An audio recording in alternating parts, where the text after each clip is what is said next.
Hello friends, welcome back to my channel. जय भीम, नमो बुद्धाय। भारत में जितने भी सन, उत्सव, त्यौहार हैं, उन सबका संबंध बौद्ध संस्कृति से है। बुद्ध कालखंड में लोग अत्यंत उत्सव प्रिय लोग थे। राजा और महाराजा लोग कोई भी उत्सव हो वह अत्यंत धूमधाम से मनाते थे।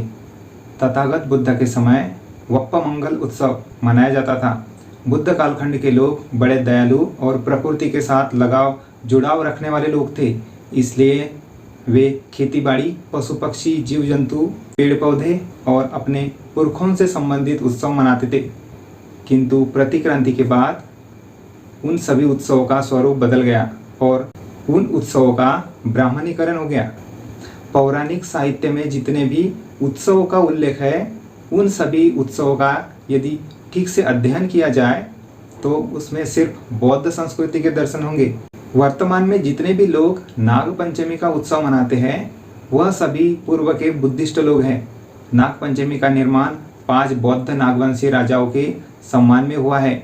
जैसे बौद्ध साहित्य में तथागत बुद्ध के प्रथम 5 शिष्य को मानते हैं, बिल्कुल वही सम्मान इन 5 बौद्ध नाग राजाओं के लिए भी है। बुद्ध के प्रथम 5 शिष्य और फिर 7 शिष्य मानने की परंपरा है। वैसे ही नागराजा भी पहले 5 और फिर 7 हुए थे।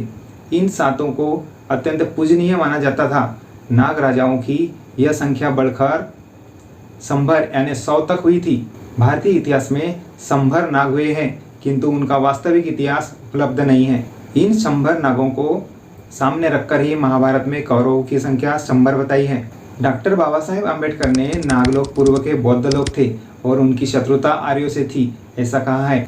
आर्य यह बौद्ध शब्द है और यही शब्द का इस्तेमाल ब्राह्मण लोग खुद के लिए करते थे। इस विषय में बाबा साहब कहते हैं कि नागलोक बहुत प्राचीन लोग थे। नागलोक किसी भी प्रकार से असभ्य या जंगली लोग नहीं थे। वर्तमान के अनुसूचित जाति तथा अनुसूचित जनजाति के लोग पूर्व के नागलोक थे और वे सभी बौद्ध लोग थे।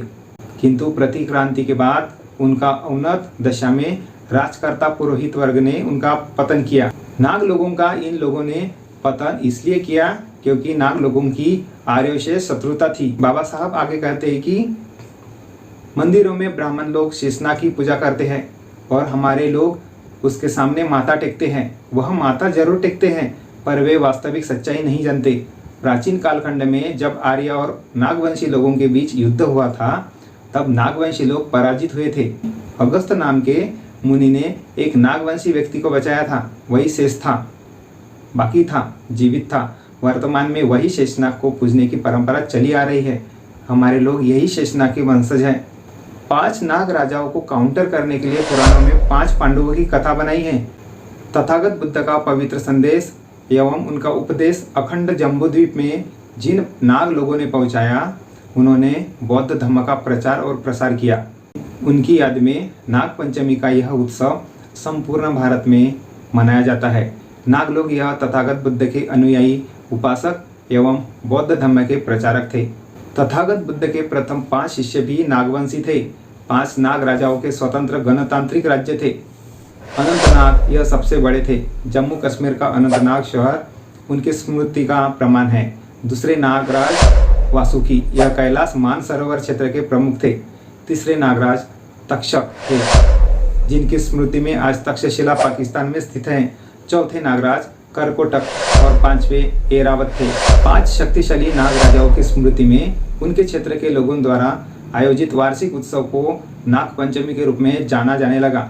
धीरे धीरे यह उत्सव संपूर्ण भारत में मनाया जाने लगा। किंतु पौराणिक साहित्यकारों ने नाग राजाओं का वर्णन एक सांप के रूप में किया, इसलिए यह उत्सव सांपों की पंचमी बन गई और नाग लोगों की पंचमी गायब हो गई। आज के समय में नाग पंचमी का पर्व सांप को दूध पिलाना और उसकी पूजा करना यहाँ तक सीमित रह गया है।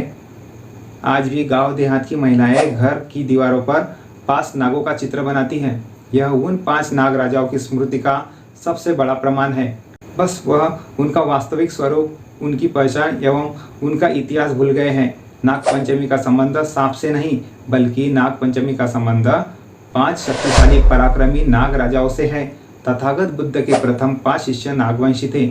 बौद्ध धर्म का प्रचार और प्रसार करने वाले इन नाग राजाओं की संख्या भी 5 थी। इसलिए पौराणिक साहित्यकारों ने 5 पांडवों की कथा बनाई है।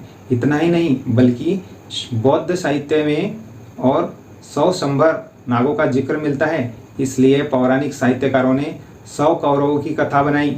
इस तरह से बौद्ध पात्रों का ब्राह्मणीकरण किया है। तो दोस्तों, आप नागपंचमी का त्यौहार क्या है समझ ही गए होंगे। अगर आपको यह वीडियो पसंद आती है तो ज़्यादा से ज़्यादा शेयर करें, और अगर चैनल पर आप नए हैं तो चैनल को सब्सक्राइब जरूर करें। मिलते हैं किसी और नए वीडियो के साथ में, तब तक के लिए जय भीम, नमो बुद्धाय।